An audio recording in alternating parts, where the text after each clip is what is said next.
Movie की शुरुआत होती है 1760 ईस्वी में, जहां कलिंग्स फैमिली झुमरी तलैया को छोड़कर समुद्र के रास्ते इंग्लैंड की ओर जा रही होती है ताकि वे अपने परिवार और अपने मछली के व्यवसाय को बढ़ा सके। वे लोग वहां शुरुआत में ही सक्सेसफुल बिजनेसमैन की तरह उभरते हैं और वह लोग वहां पर खुद का एक कलिंग्स पोर्ट और एक ग्रेट ईस्टर्न कॉलिंग्स की स्थापना कर लेते हैं और इस वजह से उन्हें काफी मुनाफा हो रहा होता है। साथ ही साथ उनके पास ढेर सारे पैसे आने लगते हैं। लेकिन कॉलिंग्स के ओनर का बेटा विभूतिया कॉलिंग्स को इस तरह से पालना पोसना चाहते थे ताकि उसके लिए परिवार पहले और धन दौलत बाद में आए। 15 साल के बाद विभूतिया कॉलिंग्स का चक्कर उसके परिवार की एक सर्वेंट माया से चल रहा होता है। लेकिन माया कोई आम लड़की नहीं होती, बल्कि वह छुप छुप कर जादू टोना भी किया करती थी। एक दिन माया विभूतिया से पूछती है कि क्या वह उसे सच में प्यार करता है या फिर सिर्फ उसके शरीर से। तो विभूतिया कहता है कि वह उसके लिए सच्चा प्यार का एहसास नहीं करता और यह सुनकर माया को काफी ज्यादा दुख होता है और वह गुस्से में आग बबूला होकर वह विभूतिया से बदला लेती है और काला जादू कर उसके माता पिता को मार देती है। इसके बाद विभूतिया को अपने माता पिता की मौत पर शक होता है और वह इस चीज की जांच करवाता है, जिसके बाद उसे पता चलता है काला जादू के बारे में और इसी के खोज में उसे एक लड़की से प्यार हो जाता है जिसका नाम मोंजलिका होता है। लेकिन माया इन दोनों के प्यार को देखकर जल भून गई होती है, इसलिए वह फिर से काला जादू कर मोंजलिका को सम्मोहित कर पहाड़ी से छलांग लगाने के लिए मजबूर कर देती है। लेकिन उसके पीछे पीछे विभूतिया भी कूद पड़ता है पहाड़ी से, लेकिन दोनों ही पहाड़ी से नीचे कूदकर मर जाते हैं। लेकिन कुछ मिनटों के बाद ही विभूतिया को होश आ जाता है, लेकिन मोंजलिका की मौत हो चुकी होती है।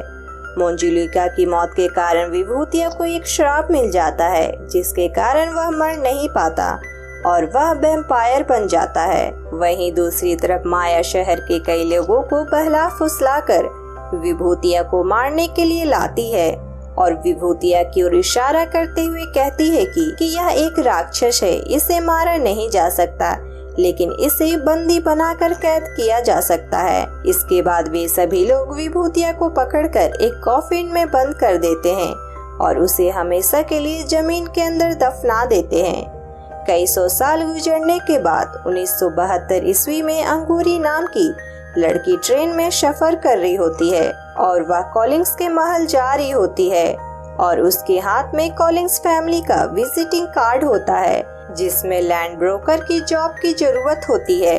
लेकिन अंगूरी का असली नाम जिलेबी बाई होता है। वह अपने घर से भागकर आई होती है और वह अपना असली नाम नहीं बताना चाहती, इसलिए वह अपना एक नकली नाम अंगूरी रख लेती है। इसके बाद वह कॉलिंग्स फैमिली के घर पहुंचती है और उसे लेने काना नौकर आता है जो कि इस महल का केयर टेकर होता है। लेकिन उस महल की हालत काफी बुरी होती है, जिसके बाद काना कहता है कि यहाँ पर पहले 100 से भी ज्यादा नौकर चाकर हुआ करते थे, लेकिन अब सिर्फ मैं और मेरी दादी अम्मा हैं। उसी समय एलिजाबेथ कॉलिंग्स जो उस महल की मालकिन होती है, वह अंगूरी को प्राइवेट में बुलाती है और उससे बातें करती है और उसे समझाती है जॉब के बारे में। यह सब समझने के बाद वह कहती है कि इस घर में 7 लोग रहते हैं और हवेली में कुछ ऐसी जगह है जिनका हम उपयोग नहीं करते। और एलिजाबेथ कॉलिंग्स उससे कुछ और सवाल जवाब करती है, लेकिन अंगूरी हर सवाल का जवाब डट कर देती है, जिसका एलिजाबेथ सराहना करती है और उसे काम पर रख लेती है। इसके बाद रात के खाने पर अंगूरी परिवार के सभी सदस्यों से मिलती है। एलिजाबेथ का भाई रॉजर कलिंग्स जो कि एक लोफर है। एलिजाबेथ की एक जवान बेटी है जो कि थोड़ा लड़ाकू स्वभाव की होती है। रॉजर का बेटा डेविड कलिंग्स होता है। उसकी माँ की मृत्यु 5 साल की उम्र में हो गई होती है, जिसके कारण वह सोचता है कि वह अपनी माँ की आत्मा को देख पाता है। डॉक्टर जूलिया हॉफमैन एक मनोचिकित्सक होती है जो डेविड के अंधविश्वास को और उसके बचपन में हुई इस घटना को ठीक करने आई होती है, लेकिन वह ज्यादातर समय शराब के नशे में ही बिताती है। लेकिन अंगूरी को यह देखकर डेविड पर काफी तरस आता है और उसे वह कहती है वह भी भूत पर विश्वास करती है, जिससे एलिजाबेथ थोड़ा चिढ़ जाती है। कुछ समय बाद जब अंगूरी सोने के लिए जा रही होती है, तब उसे मंजुलिका का भूत दिखता है, जिसकी शक्ल उससे हूबहू मिल रही होती है। मंजुलिका का भूत कहता है कि वह आ रहा है। यह कहने के बाद वह उसी तरह से चट्टान से कूद जाती है और गायब हो जाती है। इस बीच जंगल में मैकडॉनल्ड्स कंपनी के कुछ वर्कर खुदाई कर रहे होते हैं और उन्हें खुदाई करते वक्त विभूतिया का ताबूत मिलता है और वे लोग उसे खोलते हैं ताकि देख सके उसके अंदर क्या है। लेकिन एक धमाके के साथ विभूतिया वहां से निकल जाता है और उन सभी को पकड़कर उनका खून पी जाता है, जिसके बाद वह खून से लथपथ सड़क की तरफ बढ़ रहा होता है, जहां वह फ्यूचर की टेक्नोलॉजी और आधुनिक कपड़े देखकर थोड़ा शॉक में पड़ जाता है। जिसके बाद वह अपनी प्रॉपर्टी की तरफ बढ़ता है, जहां पर उसे काड़ा गार्ड मिलता है। लेकिन विभूतिया अपनी वैम्पायर पावर से उसे सम्मोहित कर लेता है ताकि उसे इस समय की जानकारी मिल सके। जिसके बाद वह गार्ड को अंदर जाने से पहले अपने कपड़े की सफाई करने के लिए कहता है। जिसके बाद वह अंदर जाता है और बच्चों को अपना परिचय देने लगता है, लेकिन एलिजाबेथ उसे बीच में ही रोककर उसे अकेले कमरे में बात करने ले जाती है और संकोच जताती है उसके अनजान व्यक्ति होने पर। अगर तुम सच में इस घर के वारिस हो तो तुम उसे साबित करो। लेकिन विभूतिया उसी के सामने एक सीक्रेट दरवाजा खोलकर साबित कर देता है, जिसके बारे में एलिजाबेथ को भी पता नहीं होता है। और इसी के साथ विभूतिया उस कमरे के सभी छिपे हुए खजाने के साथ परिवार की इज्जत और रुतबा को वापस लाने का वादा करता है। एलिजाबेथ विभूतिया को परिवार में स्वीकार कर लेती है, लेकिन एक शर्त पर कि उसे किसी को भी यह नहीं बताना है कि वह एक वैम्पायर है। अगले दिन नाश्ते के दौरान वह दूसरों के साथ उसका परिचय विभूतिया द थर्ड के रूप में करवाती है, जो कि इंग्लैंड से आया हुआ एक दूर का रिश्तेदार है। परिवार व्यापार की बात करना शुरू कर देता है, जिसमें विभूतिया को बताया जाता है कॉलिंग्स का मछली का और कपड़े का व्यापार अब खत्म हो चुका है। अब इस एरिया के सभी जगहों पर एलिजा फूड नामक कंपनी का राज चल रहा है। उसी समय कमरे में अंगूरी आती है और विभूतिया उसे देखता ही रह जाता है और उससे बातें करना चालू कर देता है, क्योंकि उसकी शक्ल पुरानी प्रेमिका से हूबहू मिल रही होती है। और शहर में माया आज भी जिंदा होती है, जो आजकल मायावती के नाम से एंजल सी फूड कंपनी चला रही होती है। जब उसके कर्मचारी उसे जंगल में हुए हादसे के बारे में बताते हैं, तो वह उसे अपनी आंखों से देखने लगती है और खुले ताबूत को देखकर चौंक जाती है। और वह बिना समय बर्बाद किए कॉलिंग्स महल जाती है, जहां वह एलिजाबेथ को खरी खोटी सुनाती है। लेकिन एलिजाबेथ को पीछे कर विभूतिया आगे आता है और माया से अकेले प्राइवेट में बात करने बुलाता है। जैसे ही वह दरवाजा बंद करता है, मायावती उसे किस करती है और उसे बताती है कि अब वह माया नहीं बल्कि मायावती है, जो एंजल सी फूड कंपनी की मालकिन है, जो कॉलिंग्स को बर्बाद करने के लिए बनाई गई है। शहर के लोग उसे नेता के रूप में जानते हैं और वह शहर के सभी लोगों की यादों से अपनी पुरानी यादें मिटा चुकी होती है और सभी माया के बारे में सब कुछ भूल चुके होते हैं। अगर वह दुनिया को मेरी सच्चाई भी बताने की कोशिश करेगा तो उसकी सच्चाई को कोई नहीं मानेगा। मायावती के जाने के बाद विभूतिया टेंशन में आ जाता है और एलिजाबेथ को अपनी चिंता व्यक्त करता है और उसे बताता है कि अतीत में उसके साथ जो भी कुछ हुआ था वह उन सभी चीजों को ठीक करेगा और उसके रहते हुए उसके परिवार को कोई भी नुकसान नहीं पहुंचा सकता। इसके बाद विभूतिया अपनी सारी ताकत लगा देता है कॉलिंग्स परिवार के गौरव और सम्मान को वापस लौटाने में। तहखाने में छुपे खजाने को बेचकर वह दर्जनों लोगों को हवेली के निर्माण में और मछली पकड़ने की कंपनी में काम पर लगा देता है और वह फिर से अपनी फिशिंग कंपनी को चालू करता है और एक छतरी की सहायता से और धूप का चश्मा पहने दिन के दौरान अपने को बचाने का इंतजाम करता है। लेकिन वह रात में आराम से सोने के लिए जगह खोजने में परेशान रहता है। इसलिए वह नौकरों से अपना पुराना ताबूत मंगवाता है। जब कंपनी दोबारा चल पड़ती है तब विभूतिया एंजल फूड कंपनी के काम करने वाले सभी स्टाफ को सम्मोहित कर मछुआरों को काम करने से रोकता है। अपने खाली समय में वह टेक्नोलॉजी के बारे में सीखता है और अंगूरी के साथ समय बिताता है। एक शाम जब रॉजर उसे अपने हाथों में खजाने के साथ सीक्रेट कमरे से बाहर निकलते हुए देखता है, दूसरी तरफ विभूतिया को डॉक्टर जूलिया मिलती है, जो सोचती है कि वह बहुत ही अजीब काम कर रहा है और वह उसे अपने ऑफिस बुलाती है और वह उसे हिप्नोटाइज कर अपना रहस्य कबूल करने के लिए कहती है। इसके बाद डॉक्टर जूलिया एलिजाबेथ पर चिल्लाते हुए दिखाई पड़ती है। एलिजाबेथ उसे पुलिस के पास जाने से और वह कहती है कि विभूतिया के अभी और भी सीक्रेट हैं और अभी उसे और भी इसके बारे में जानना है। कुछ समय बाद विभूतिया एलिजाबेथ की बेटी कैरोलिना से सलाह मांगने जाता है कि आजकल की महिलाओं को कैसे पटाया जाए। कैरोलिन उसे बताती है कि उसे अपने सारे पुराने ख्यालात छोड़ देने होंगे और थोड़ा कूल बनना होगा। इसलिए विभूतिया कुछ नशेड़ियों और जुआड़ियों के साथ हुक्का पीने बैठ जाता है और उनसे उनकी कहानियां सुन रहा होता है, जहां लड़कियां कह रही होती हैं कि आजकल की महिलाओं को सिर्फ प्यार चाहिए, ना कि पैसा। लेकिन विभूतिया तो चूटिया निकला। वह जंगल में बैठे सारी नशेड़ियों को मारकर उनका खून पी जाता है। अगले दिन डॉक्टर जूलिया उसका ब्लड लेती है टेस्ट करने के लिए, ताकि उसे ब्लड को टेस्ट कर उसे वैम्पायर से ह्यूमन बनाने में मदद कर सके। जिसके बाद विभूतिया उसकी तारीफ करता है और विभूतिया की तारीफ करने के बाद डॉक्टर जूलिया उसके केले को मसाज देती है और कहती है कि यह डॉक्टर और मरीज की गोपनीय बात है और इसे हम दोनों के बीच ही रहना चाहिए।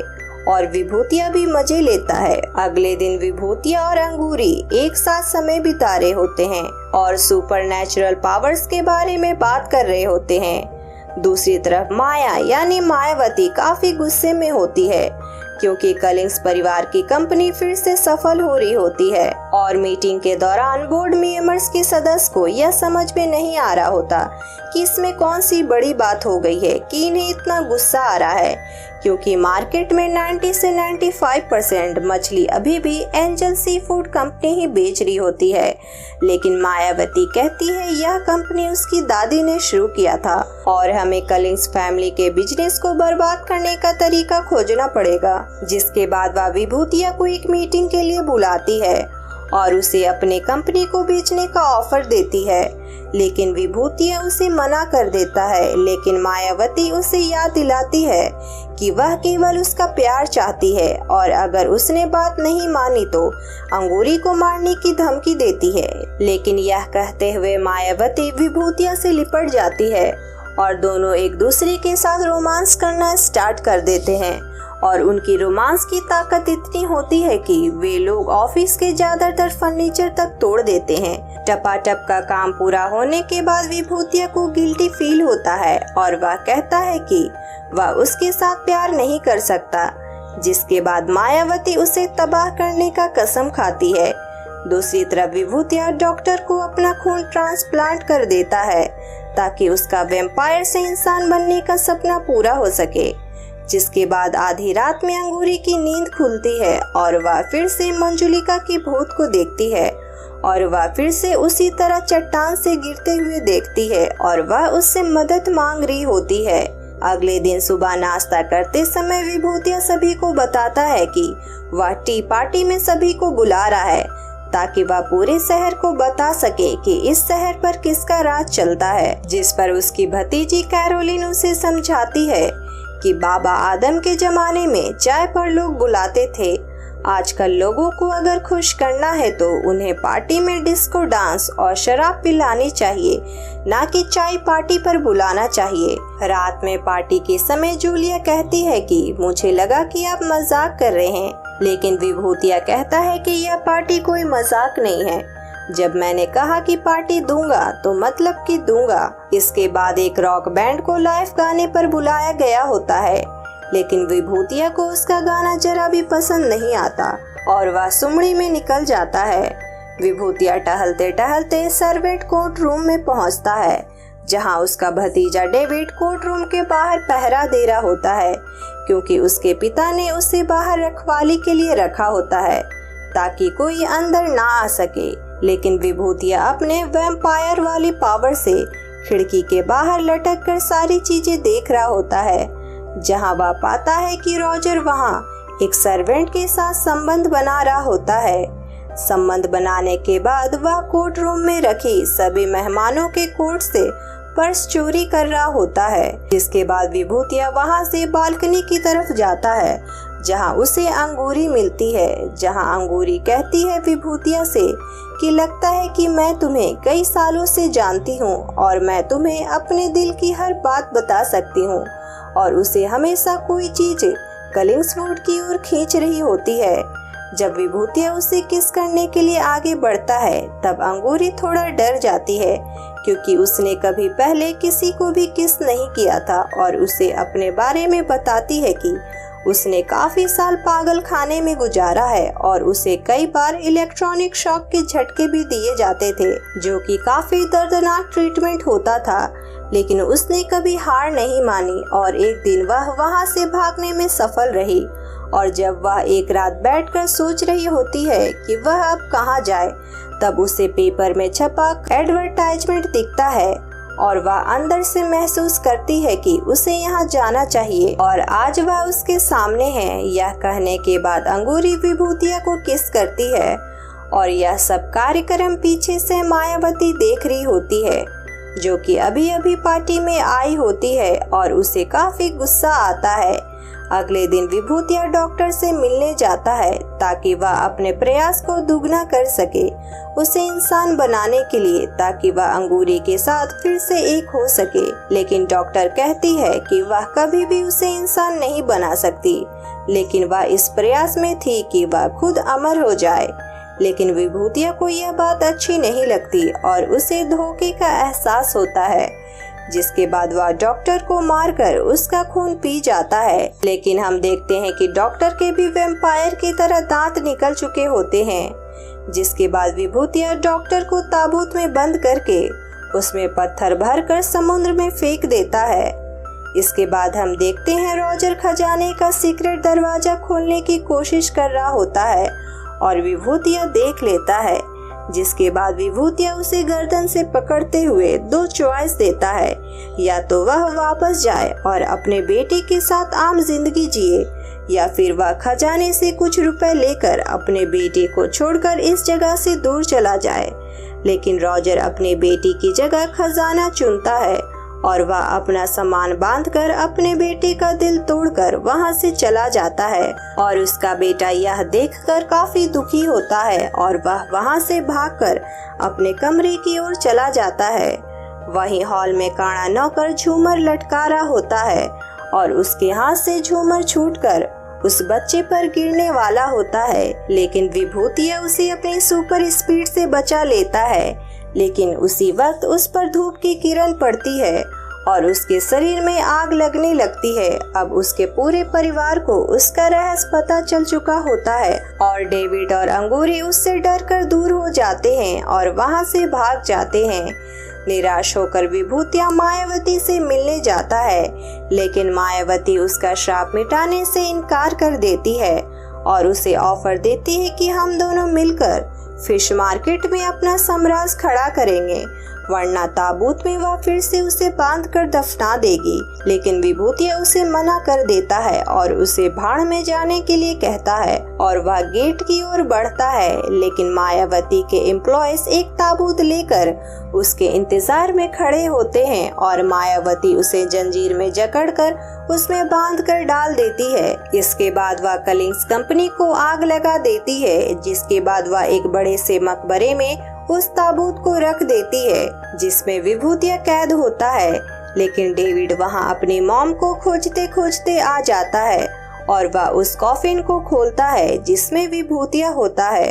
वहीं शहर में फायरमैन और पुलिसकर्मी आग को बुझाने में लगे होते हैं। वहीं मायावती उन पुलिसकर्मियों को विभूतिया की रिकॉर्डिंग सुनाती है जिसमें वह बोलता है कि उसने ही डॉक्टर जूलिया का मर्डर किया है। जिसके बाद पुलिस और मायावती विभूतिया को गिरफ्तार करने उसके घर पहुंचते हैं जहां विभूतिया वापस आया होता है। जिसके बाद विभूतिया कहता है कि उसके परिवार को कुछ न किया जाए, जो भी किया है उसने किया है। जिसके बाद वह मायावती का गर्दन पकड़कर उस पर बाइट करता है जिससे पुलिसकर्मी उस पर गोली चलाते हैं, लेकिन विभूतिया को कुछ भी नहीं होता। इसके बाद मायावती भी अपने असली रूप में आ जाती है कि वह कोई आम लड़की नहीं बल्कि एक चुड़ैल है। जिसके बाद पुलिसकर्मी वहां पर से सारे लोगों को भगाते हैं ताकि किसी को भी चोट ना लगे। इसके बाद विभूतिया और चुड़ैल के बीच लड़ाई होती है जिसमें उसकी मदद एलिजाबेथ उसे गन से शॉट मारते हुए करती है और उसकी भतीजी कैरोलिन भेड़िया में बदलकर उस चुड़ैल पर हमला कर देती है। इसके बाद चुड़ैल उन सभी पर भारी पड़ने लगती है। जिसके बाद मायावती अपनी माया से उस घर के सभी वस्तुओं पर जादू कर देती है जिससे वे सारी वस्तुएं कलिंग्स फैमिली पर हमला कर देती हैं।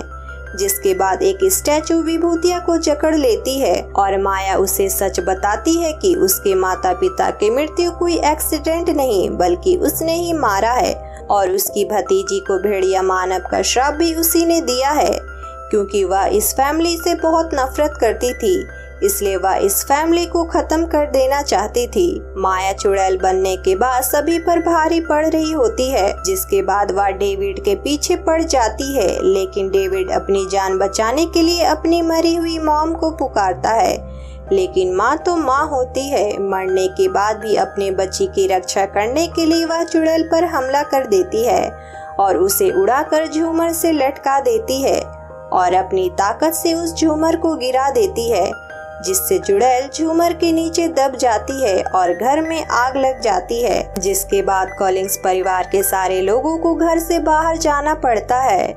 जिसके बाद विभूतिया फंसी हुई माया को आखिरी बार अलविदा कहता है, लेकिन माया अपने दिल को चीरकर उसके हाथों में रख देती है।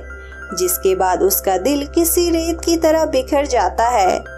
इसके बाद विभूतिया अंगूरी को खोजता है जहां डेविड की मदर की आत्मा उसे चट्टान की ओर इशारा करती है।